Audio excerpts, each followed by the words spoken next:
और इसी खबर पर जितेंद्र गाजियाबाद से हमारे साथ जुड़ चुके हैं। जितेंद्र, जिस तरीके से यह बारिश का कहर देखने को मिल रहा है, यह आसमानी आफत बरस रही है और देश के तमाम इलाके स्थिति ठीक नहीं है। गाजियाबाद की क्या स्थिति है? देखिए, बिल्कुल जिस तरीके से देश के तमाम इलाकों में बारिश का कहर लगातार बढ़ रहा है, लगातार देखने को मिल रहा है, कहीं जलभराव हो रहा है, कहीं बादल फट रहे हैं, कहीं बाढ़ आ रही है। उससे तो कहीं ना कहीं ये साफ है कि दिल्ली एनसीआर के में अभी राहत है। हालांकि जिस तरीके से गाजियाबाद में रुक रुक कर बारिश हो रही है, उससे भी कहीं ना कहीं गाजियाबाद में भी जलभराव की स्थिति हो गई है। हालांकि पहले के मुकाबले अब वाटर ड्रेनेज लगातार किया जा रहा है। नगर निगम पूरी तरीके से एक्टिव हो गया है, क्योंकि नगर निगम पहले शिथिल था, यानी कि उसकी कार्यशैली काफी कमजोर थी, काफी यूं कह सकते हैं कि हालत काफी खराब थे। लेकिन अब नगर निगम पूरी तरीके से एक्टिव हो चला है। नगर निगम के द्वारा लगातार नालों की सफाई कराई जा रही है और जहां जहां जल भराव होते हैं वहां से जल भराव हटाने के लिए तमाम जगहों पर वाटर ड्रेनेज सिस्टम लगाया गया है। कुल मिलाकर नगर निगम पूरी तरीके से एक्टिव है और जल भराव की स्थिति नहीं होने दे रहा। वही यातायात की अगर बात की जाए तो ग्रैंड ट्रंक रोड जो गाजियाबाद से होकर गुजरती है, वहां पर भी यातायात को सुचारू रूप से चलाने के लिए जो सड़कों पर गड्ढे हुए हैं और इस वजह से जाम लगता है,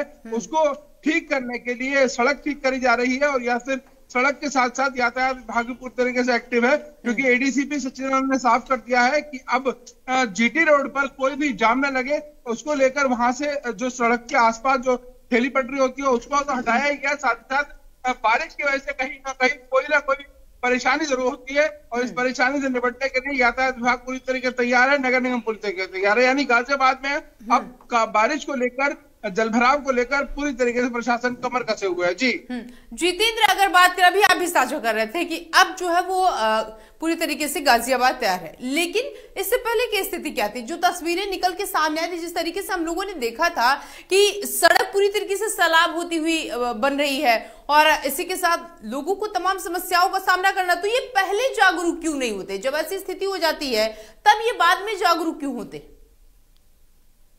देखिए, वही हालात जिस तरीके का हमने हालात देखे थे, जलभराव की स्थिति हो गई थी और कहीं ना कहीं 4 फुट तक पानी भर गया था। कहीं ना कहीं ये परेशानी का सबब लगातार लोगों के लिए हो गया था।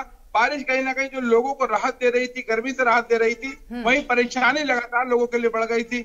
सुबह बच्चों को स्कूल जाना होता है, घर से निकलना होता है, उनके लिए परेशानी थी और जो कामकाजी लोग हैं उनके लिए लगातार बारिश परेशानी का सबब बन गई थी। बावजूद इसके अब कहीं जाकर परेशानी का जो यूं कह सकते हैं कि कई बार ऐसे ट्विटर हैंडल पर और सोशल मीडिया पर और लगातार कई न्यूज चैनल्स और इंक्लूडिंग हम लगातार ये खबर दे रहे हैं कि जहां कहां जल भराव है और कहां इस तरीके की परेशानी हो रही है, कहीं गाड़ियां खराब हो रही है। और पहली बार ऐसा हुआ है गाजियाबाद में जहां जो नगर आयुक्त थे उनको नोटिस किसी ने दिया हो, 5 लाख का नोटिस दिया हो, 5 लाख का हर्जाना मांगा हो। तो कुल मिलाकर इस तरीके की कार्रवाइयां गाजियाबाद में हुई है, तब जाकर प्रशासनिक अमला अब जागा है और लगातार अब जलभराव की स्थिति ना हो उसको लेकर काम कर रहा है। जमीनी स्तर पर काम हो रहा है, लेकिन पहले के मुकाबले अब अगर काम हो रहा है और शुरुआती दौर में काम हो जाता, जो परेशानी लोगों ने झेली है, जिन लोगों की गाड़ियां खराब हुई हैं, जो लोग घायल हुए हैं जलभराव की स्थिति में, अगर वो अपने दुपहिया वाहन से निकले हैं और वहां गड्ढा है और क्षतिग्रस्त उनका वाहन हुआ है,